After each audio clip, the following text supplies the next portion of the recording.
I'm out for the count. Oh, that's what happens when you're out of shape.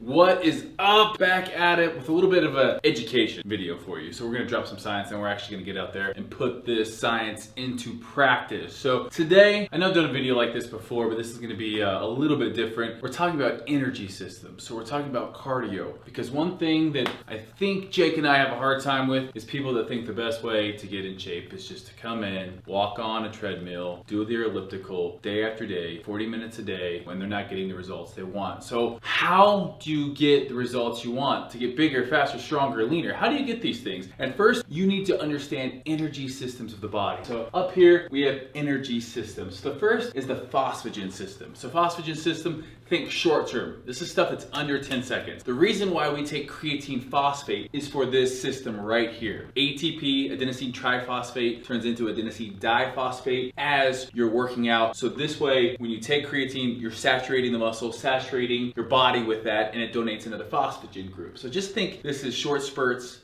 intense lifting, under 10 seconds. The next energy system we have is the aerobic system. Aerobic system, runners, long distance runners, think your cardio, your extended cardio people. So aerobic means with oxygen, because that's how the system works. It uses oxygen to deliver to the muscles, to those body parts that are working. Now this increases blood flow. There's a lot of good things about LISS cardio. That's what this is right here. It's LISS cardio. It's not as taxing on your central nervous system, but what happens is to keep up with your body's quick adaptation process, I guess you call it, your body's gonna adapt quickly to the stimulus you're throwing at it, because you should also incorporate this. This is HIIT. This is high intensity interval training. And this is an anaerobic system, so that means without oxygen, without O2. So your body's actually using glycogen. Glycogen is like NOS for our bodies. Glycogen is carbohydrate. So if you're an athlete, this is why athletes shouldn't do keto diets in my opinion, because you need those carbs. You need that NOS to perform. So if you want to perform better, if you want to be stronger, if you want to be faster, if you want to be leaner, this is where you want to play for your cardio. And again, this is going to be 10 seconds to 2 minutes. So this is quick. This is get in, get out, boom. This is that, that quarter mile, 10 seconds in a car type of a thing. You're using your big primary mover muscles. So your quads, your glutes, if you're swimming, your shoulders, your back, and it is a all out run and gun. Like you think of something you can do for 10 seconds to 2 minutes and go all out. One good way to see if you're performing HIIT properly is the talk test. If you can talk while you're doing your HIIT, you're not going hard enough. But one other thing I want to just note on this video, the minute your form breaks down during your HIIT, you should stop, because that's when our movement pattern, if we're going so hard, you're flailing all over the place, you're at risk of getting injured. We don't want to ever put ourselves at risk of getting injured. So if that movement pattern's off, if your form is crap, don't care how hard you're going, you need to stop. And then again, 1 to 2 times per week. If you're just starting out with implementing HIIT stuff into your workouts, this one time is gonna be more than enough. And then go back to some of your LISS stuff on those other days. As you ramp it up, 2, maybe even 3 if you're a high level athlete. We're talking Olympic sprinter type people. But again, if you're lifting, taxing your central nervous system, if you're doing deadlifts and squats, so this is also going to tax that, so just take notice of that. But this is what we're going to be talking about today, and we're going to talk a little bit about my favorite outdoor workouts that you guys can do. You guys can give them a try, and then we're actually going to do one inside as well. So it's going to be fun. I'm going to get tired. All right guys, coming at you with quality content. Today's gonna be something you can use to get your ass in shape. That's me included. So what we're gonna be showing you pretty much the 5 best high intensity, we're talking HIIT, high intensity interval training. I'm gonna send it over to Jake real quick. He's gonna tell you a little bit about HIIT. About high intensity interval training? Yes. What do you want me to tell them about it? Why we do it instead of just walking on a treadmill, because you hate people walking on a treadmill. A lot of athletes that condition hard, they can eat whatever they want. Right. Because they go out and run hard. Right. And they end up being more athletic and they're in really good shape. Instead of the other option is destroy your metabolism, cut your calories, and walk on a treadmill. Doesn't sound fun to me at all. Exactly, and I appreciate you saying that. So today we're giving you kind of drill, well, these are drills that we have both done in college training for football. Biggest, leanest, meanest athletes on the planet, I think, are NFL linebackers. So that's typically how we like to train. Rugby players, they're big, they're muscular, they're fast. They're kind of everything that I want to be. So a lot of these are football drills, and we're gonna give you guys our 5 best fat loss, high intensity interval training workouts here. Let's do it. Like anything we do, we always warm up. So we're just gonna warm up. You guys can watch it. We're gonna roll that B-roll. It's hot out here. I don't know what else to say. Let's roll it.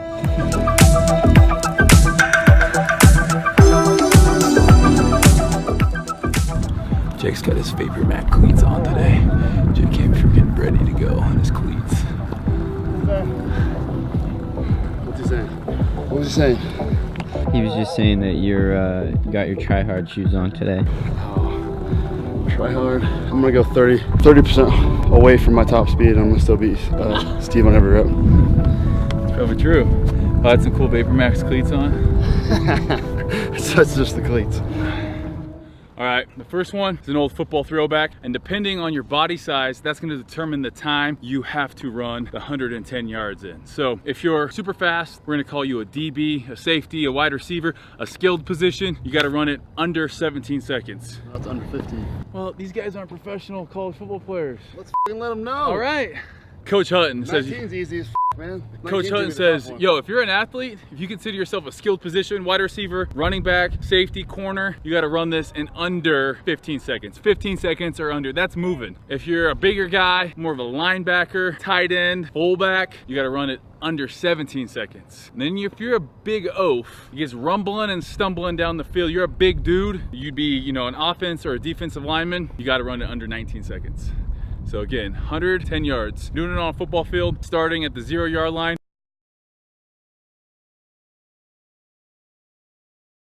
And I'm neither.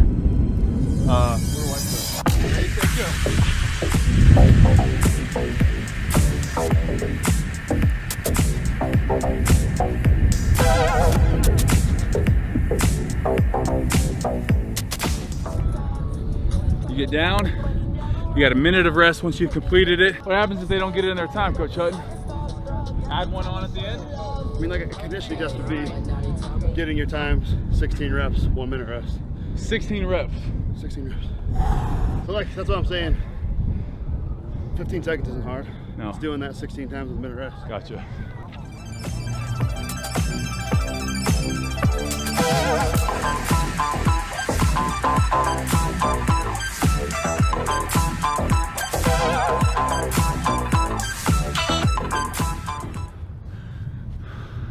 If you guys have a friend to do these with, keep each other accountable on time. I'm talking to you guys because I'm trying to stall a little bit. What do you think we're doing these in? Let's check. On this one, on this time, I'm gonna throw my hand up when we get down there and we'll put it on the screen.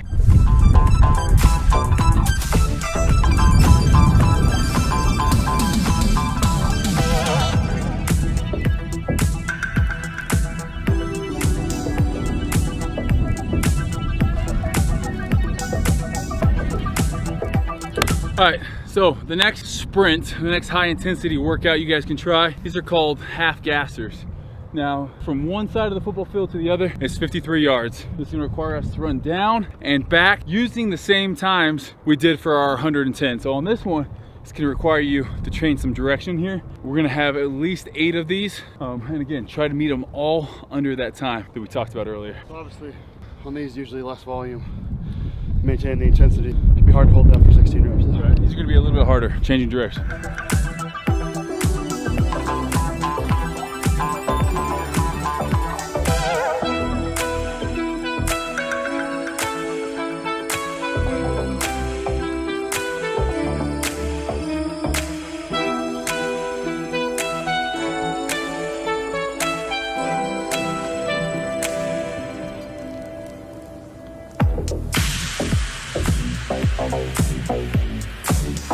So let's move on. I'm exhausted. Next we're gonna do 60-yard shuttles. Now this one is gonna require you guys to know how far 5 yards is. So we're gonna be running 5 back, 10 back, 15 back. That's a total of 60 yards. What we're gonna wanna do here, 8 every minute on the minute. So go rest a minute, go again. 8 rounds, rest for 3 minutes, and then do it again.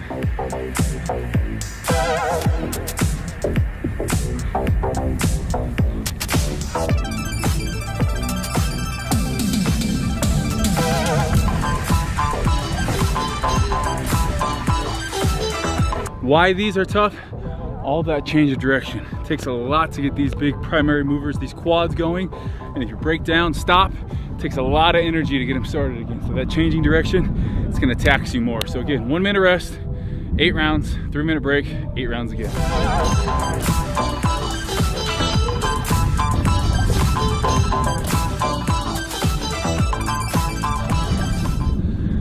All right, so last example out here on the field of how to get a good fat burning, high intensity interval training session is the 300-yard shuttle. This is the hardest out of all of them. So if you're coming out here to do 4 to 6, it's gonna be plenty. It's exactly what it sounds like. 300-yard shuttle in 50-yard increments. So 50 back, and you gotta do that 6 times.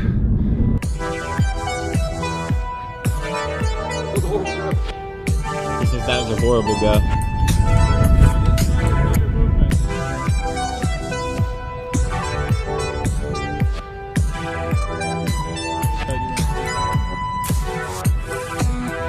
35 seconds.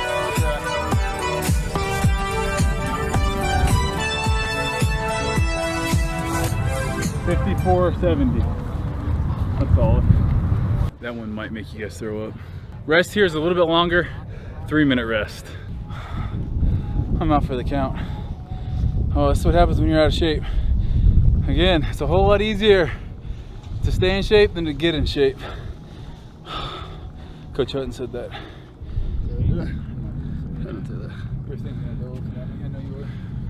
Why are you always judging me? Are you judging me because I believe in science? I don't know why you always have to be judging me. Because I only believe in science. So if you can't get outside, it's raining, it's 1,000,000 degrees, it's snowy, it's freezing, you gotta do your high intensity training in here, that's fine. You can pick any cardio pretty much in here, rower, bike, treadmill. If you have any kind of joint pain, the rower, the Airdyne's nice. Or if you only have a treadmill, you guys can do what I'm about to do, and that's incline sprints. Now, we're gonna put it at an intense incline where I can only do 15 to 25 seconds all out. That's still gonna be high intensity. We're gonna ramp it up here. I'm gonna get 5 minutes of walking just to kind of warm up. It's a little bit of that list we talked about. And then we're gonna keep bumping it up. So then I'm gonna turn it to about a 12% incline and just start out fairly slow.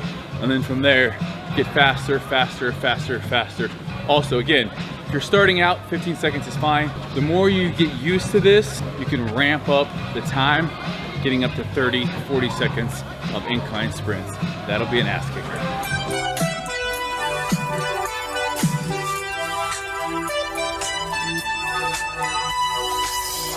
All right, now that we're warmed up, we got the incline set at 10.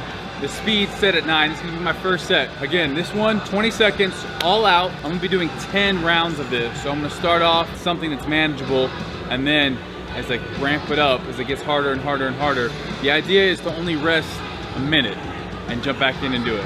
Once you find that sweet spot, stay there for the duration.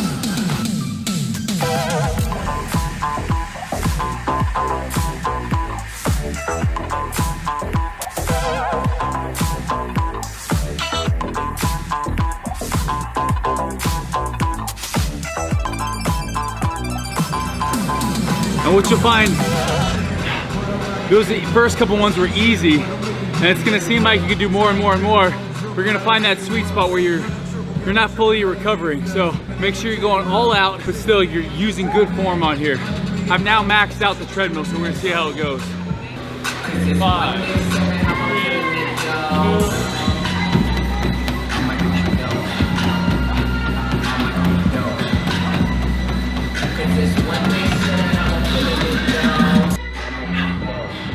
Alright, so hopefully that was a good video of you guys showing you different high intensity workouts you can do. Again, 1 to 2 times per week. We include in most of our programs on fitness culture programming, hit twice a week if you're trying to get lean, and then once a week if you're trying to get bigger, get stronger. It's amazing though. It's nice to know that even though you get done, you're burning calories, more calories throughout the rest of the day when you're doing HIIT.